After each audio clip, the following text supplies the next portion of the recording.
Bismillahirrahmanirrahim. Assalamualaikum warahmatullahi wabarakatuh. Alhamdulillahi wahdah. Wassalatu wassalamu ala man lan nabiyya ba'dah. Wa ala alihi wa sahbihi wa mawalah. Wa la hawla wa la quwata illa billah.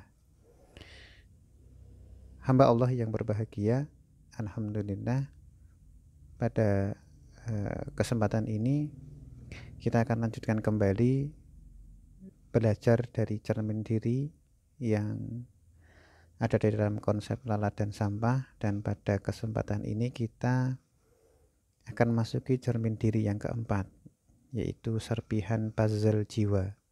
Ya, puzzle, ya, satu permainan yang di sana ada serpihan-serpihan atau kepingan-kepingan puzzle yang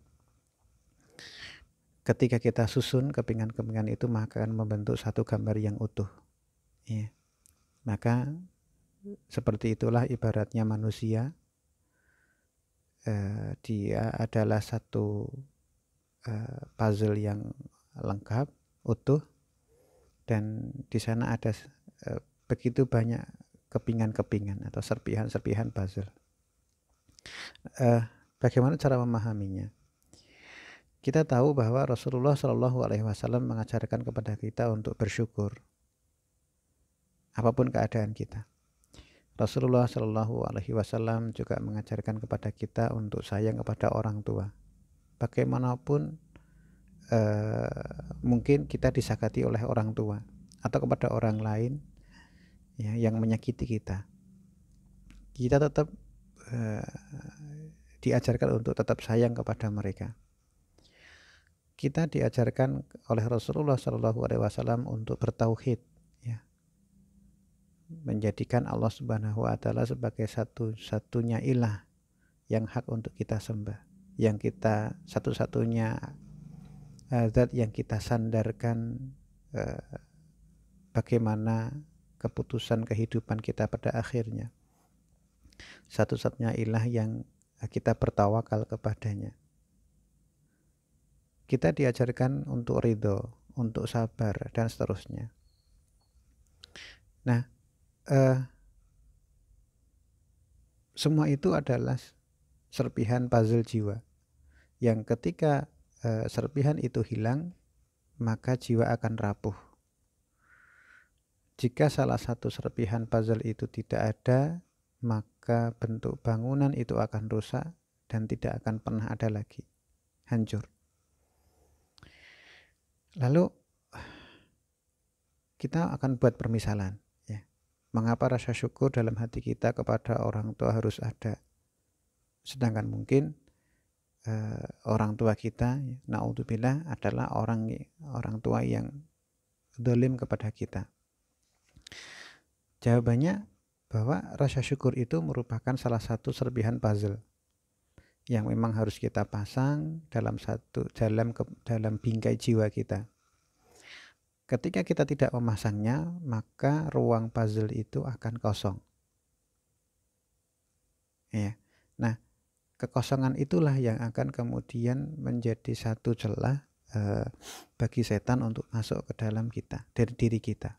Akan mengganggu, akan membisikkan sesuatu yang buruk. Ya. Lewat apa? Lewat kekosongan puzzle itu. Itulah sumber masalah di kemudian hari. Ruang kosong yang kemudian akan dikuasai oleh nafsu dan setan. Di kemudian hari, ruang itu akan berisi keburukan-keburukan baru tanpa kita sadari. Satu ruang kosong itu akan melahirkan satu serpihan puzzle semu. Serpihan puzzle semu yang dibuat oleh setan dalam kehidupan kita. Nah, serpihan semu inilah yang kemudian akan melahirkan keburukan dan sifat buruk yang baru. Serpihan semu itu kadang bisa berbentuk rasa hormat, ya, hilangnya rasa hormat, kemudian sifat yang keras, kasar, dendam, hasad, ya, tidak bisa memuliakan pasangan, tidak lembut terhadap anak, depresi, ya, kecenderungan berbuat buruk, sampai-sampai kasus dicintai oleh jin. Mengapa kita harus menyayangi dan memaafkan pasangan kita? Meskipun ketika pasangan kita berbuat tidak baik kepada kita, ya karena memaafkan, menyayangi adalah salah satu adalah puzzle jiwa yang memang harus ada. Ketika kita gagal memasang puzzle itu, maka ruang itu akan kosong. Nah, ruang kosong itu perlahan akan diisi oleh setan hingga tertutup oleh serpihan puzzle semu. Nah, inilah yang menyebabkan setan mendapatkan tempatnya dalam diri kita. Setelah ditutup oleh puzzle yang semu, maka muncullah keburukan-keburukan baru dalam diri kita.